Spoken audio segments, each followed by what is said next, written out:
Thanks for joining me for another edition of the Sustainable Scoop. I'm Miriam Gennari. Last week we had Vincent Vervey, Arlington's forester, on talking about air quality in Arlington and the importance of trees. Today I have the pleasure of County Board Chairman Jay Fisette to share with us a little bit about transportation in Arlington and how that impacts our air quality. Thanks for being with us, Jay. Nice to be here, Miriam. Well, before we get started on transportation and the bottleneck that sometimes we all deal with, tell us a little bit about what's happening with the streetcar and some funding issues, because there's some news I understand with Fairfax County. Yeah. Well, the Arlington's long tradition of being able to connect land use and transportation and do long-term planning. Look at Metro. A lot of people wanted buses back then, and where would we be without the undergrounding of Metro and the capital investment we made? We are looking for the next generation of a significant capital investment in this community. It's been 10 years in the planning. With Fairfax, it is a joint effort between Fairfax County and Arlington County to do a 7.5-mile streetcar line from Skyline in Fairfax, very dense area, down Columbia Pike to Pentagon City, Crystal City, and Potomac Yard.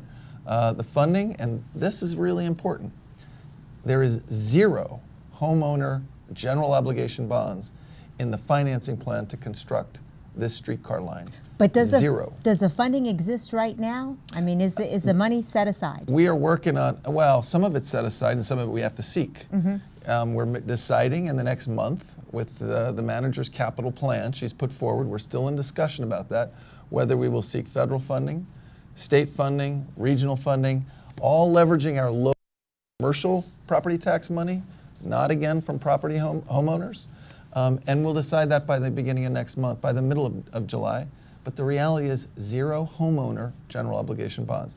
We are leveraging a lot of money to make this capital investment. Well, and part of the reason is that we're anticipating a significant growth in population, 65%, I understand by your estimates, and also an increased influx of job opportunities here in Arlington. You're absolutely right. This corridor, Columbia Pike down the Route 1 corridor, over the next 30 years, 65% of the projected growth in population in Arlington is on that streetcar route. We do not want people sitting in traffic. Now, I know there's been a debate about bus, and but there was something that you'd mentioned, I think, in a presentation about place. And you picture people outdoors, riding their bikes in outdoor cafes, and then there's gridlock. Yeah, well, what you're happens? about sustainability. I am. I'm about sustainability. That's the name of this show.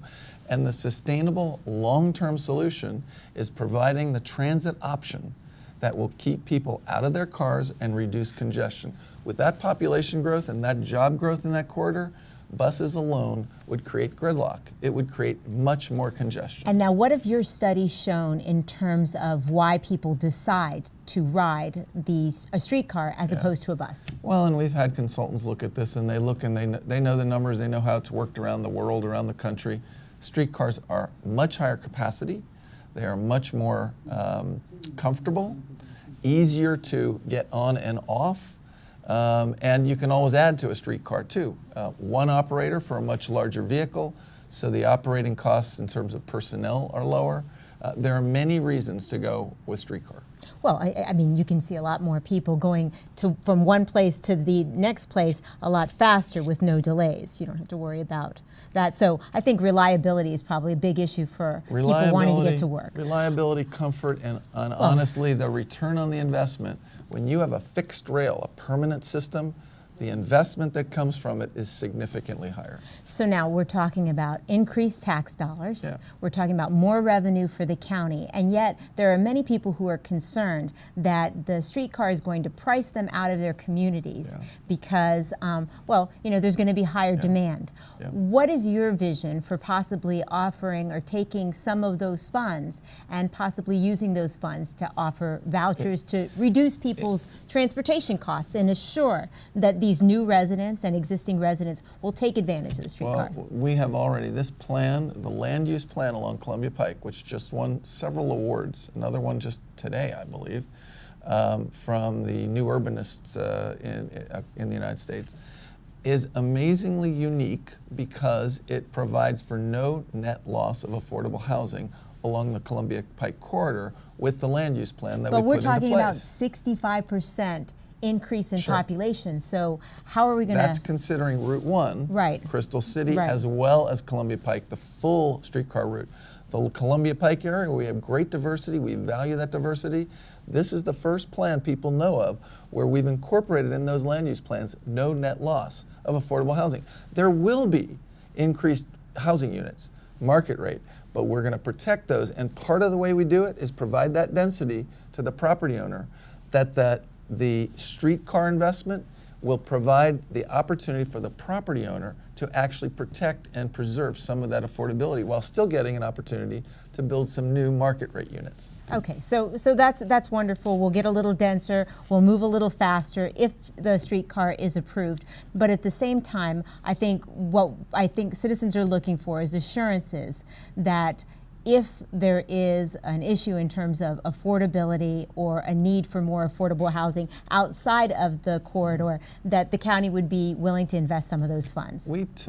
This is the only place we know of in the United States where we created a tax increment financing tool along Columbia Pike where 25% of the incremental increase in taxes as a result of these investments will go to affordable housing. All right, excellent. Those are the issues, and that's what we wanted to talk about today. I'm thrilled to have you here, Jay. I appreciate it. I want you to go online to Arlington VA US /streetcar to get more information about the Columbia Pike and the Crystal City streetcar, and certainly speak to Jay if you have any further questions. Thanks for watching The Sustainable Scoop. I'm Miriam Gennari.